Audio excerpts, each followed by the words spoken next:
everyone, this is Anna here with her Facebook Live traveling on down the Pinterest Superhighway, and I hope all of you are doing well tonight. I'm going to be talking about the tested tactics, I'll say it right in a minute, for breakthrough on Pinterest. This is the topic of my blog this week, and so I wanted to share with you some of the tips that I gave on my blog.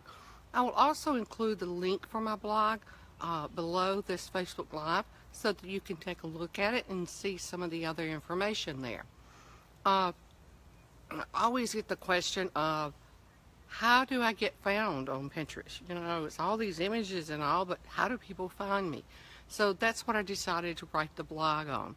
And if you, I see you out there, you can always hit that heart button and show me some love if you'd like. I would love that. But, you know, you have to work at it like everything else. There's no magical, hey, everybody knows I'm here. But I'm going to talk about 3 things tonight. And then tomorrow and Thursday, I'll talk about some additional things that you can do to help with people finding you on Facebook. I got Facebook on the brain, on Pinterest. The first thing is write good, thorough descriptions. So many people do not take advantage of that space there for the descriptions of the pins and the descriptions of the boards. It's important because it lets people know why you have the image there, of course, but another part of that is that this is where you can include those keywords. And so with including the keywords there, that helps you to get found with a Pinterest search. So you want to make sure that you're including the keywords and you're including adjectives that help to describe typical adjectives that people would use in your particular industry. Also, do not use hashtags. Pinterest doesn't really like hashtags. I mean, would you use hashtags in Google? I don't think so. So that's something to remember. Also, another thing is there's some suggestions there in my blog on, you know, if you're selling a product, what are some things that you could do as far as pins are concerned to help you to get noticed.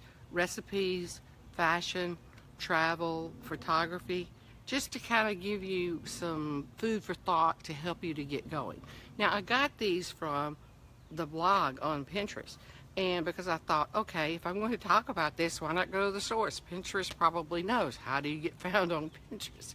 And so I included the link for that blog also, and I will include it. It's included on my blog there. And one of the things that I'm offering tonight for you is that I have a list of 10 Pinterest hacks, and I'm going to include a button on here for you, and so you can click on that button and get those 10 Pinterest hacks. So be sure and look for that. It'll take me a little while to get the button there, so give me a few minutes after the Facebook Live presentation, but I will have that there for you. And then the second thing is that help the people by wanting people to show you and to look at yours whenever they're browsing through that journal feed.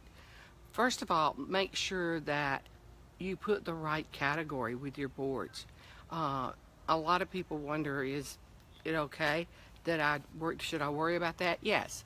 And in my blog, I talk about the fact. Think about a filing cabinet. If you misfile something, you might not ever find it again. Well, that's what you're doing when you're selecting a category. You're filing yourself on Pinterest. And so if you are in the travel industry, you want to be under the folder for travel. If you're in the architecture business, you want to be in that folder. And that way you will get found much easier. Also, make sure that you stick to one subject, especially on your boards. Don't have a variety of items on there.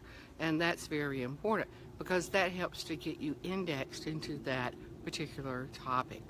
And then the final thing that I'll talk about tonight is your email list. So many people never email their followers and let them know that they have a Pinterest account. Some of my clients, I have trouble convincing them that that's a good idea.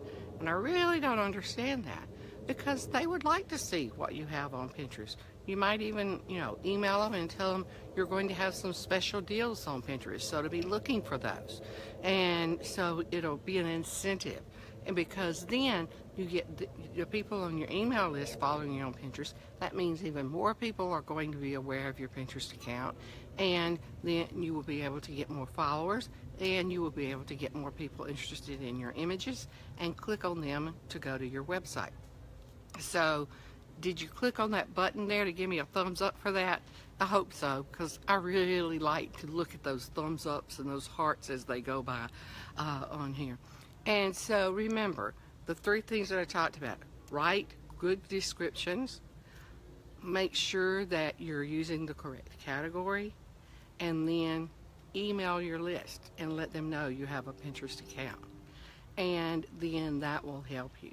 And don't forget that I'm going to have a button there for you to click on to get the 10 Pinterest hacks. And I'm offering that to you because I just want to say thank you for following me here and paying attention to my Facebook Live presentation. And speaking of follow, make sure that you click on the follow me button so that you will be made aware of when I am on here doing a Facebook Live. And if you find it helpful, please share with other people. I would appreciate it very much. So this is Anna signing off, traveling down the Pinterest Super Highway, and I'll see you tomorrow at 1 p.m.